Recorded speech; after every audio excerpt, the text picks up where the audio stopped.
bro. I'm telling you, you gotta fix this shit because it's not. And this is something I'm big on entrepreneurship, bro. Is like health and wellness, dude. Because it's like Tristan just said, bro. If you ain't alive, you fucked up. What can I actually eat? Because, bro, my diet is terrible, bro. Like, I eat it every single day. The thing is, though, you ask these questions, I feel like you already know the basic answers. You eat McDonald's every day. Not to do that. You're trying to get into the specifics without covering the basics. You know what I mean?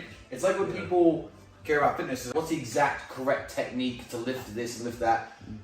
People who don't train at all, just go running and do some push-ups. Everyone knows like the answers. Step one, stop eating McDonald's every day. Once you do that, worry more about the exact specifics of what you're eating and what you're not. What I would say That's a good point. What I would say something's really good is always being conscientious of what you eat. At all times in my life, I have some sort of dietary restriction, right? So I limit some sort of thing. Right now, I limit high fructose corn syrup, like processed sugars. I don't do any of that garbage. I don't do caffeine. So I limit my diet. Why? So every time I eat, I'm conscious. Bro, think about the most basic, common things that everybody has. Eating, sleeping, exercising, the most basic elements. When was the last time, bro, that you were like, I feel hungry, I'm not gonna eat. I'm gonna diet. I'm gonna fast. On a plane, I can move. Let me tell you this one, bro. What if what you're experiencing isn't actual hunger? What if what you're experiencing is addiction? Holy shit. You're right. Because you're training your brain, bro. Like your body. Wait. But my lifestyle, I'm always like out and about. I'm never really home to like cook. So you like, don't have to be home and cooking, bro. It's about being aware, bro. It's about being aware. Maybe when you feel like, I'm gonna go to McDonald's or I'm gonna go to Taco Bell, maybe it's not that you're hungry, maybe your body's craving the poison, bro. What if the food is designed specifically to make you an addict? And that is perfect example. Coca-Cola. Is Coke, would you say it's sweet or is it salty? sweet? Perfect. Guess how much sodium is in Coca-Cola? A lot? Why? Because it's addictive. Not only that, why? What does salt do? It makes you thirsty, bro. It dehydrates you and makes you drink more. They purposely put a lot of salt, sodium in it for you to get thirsty to drink more, and then they put sugar to cover it up. I'll give you an example. Another one, Gatorade, right? We talk about electrolytes and it boosts you up. Do you know that when they're putting it into the actual plastic bottles, it's boiling hot? And what is boiling plastic, right? Boiling hot water or liquid and plastic do? It dissolves the plastic into microplastic. Into the drink. Into the drink. Microplastics. And there's petroleum-based ingredients in it as well, a lot of stuff. You know, it's a perfect example of like, okay, you know what? That's why we don't vape, we don't do any of that shit, bro. Okay, let's be devil's advocate here. Yeah. All right, you guys are telling all this information, but guess what? You're gonna die anyway. Yeah. So what? But here's the thing: is how do you want to live? Yeah. It's not how do you want to die; it's how do you want to live. Like, do you want to wake up brain fog, like an accident, fucked up, or do you want to wake up in a scenario where you feel empowered to take over, to conquer? Like, how do you wake up? I don't want to wake up feeling, bro.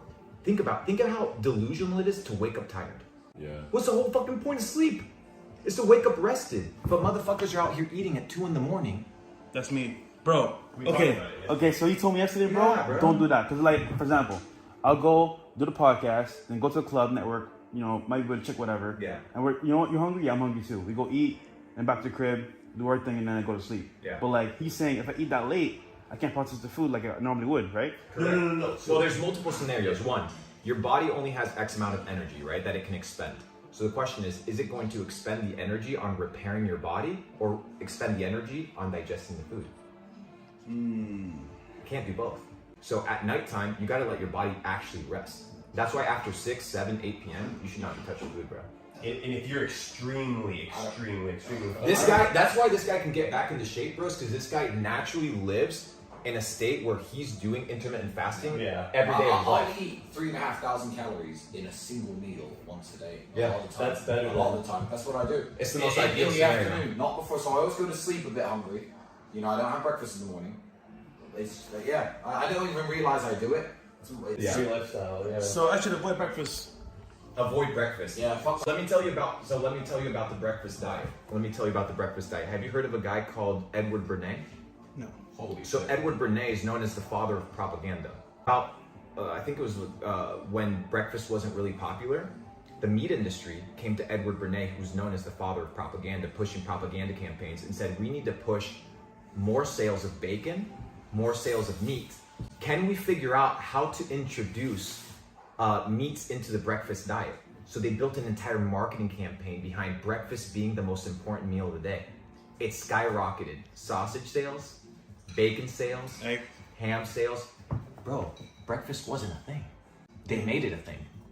Money, bro. And then it's the And most you important want to meal know of the day. you want to know the All craziest day, part? all the time. You know who's the nephew of, or the family member, I think of Sigmund Freud or one of these guys, of the guy from Propaganda, Edward Bernays. You know who's his family member? Okay.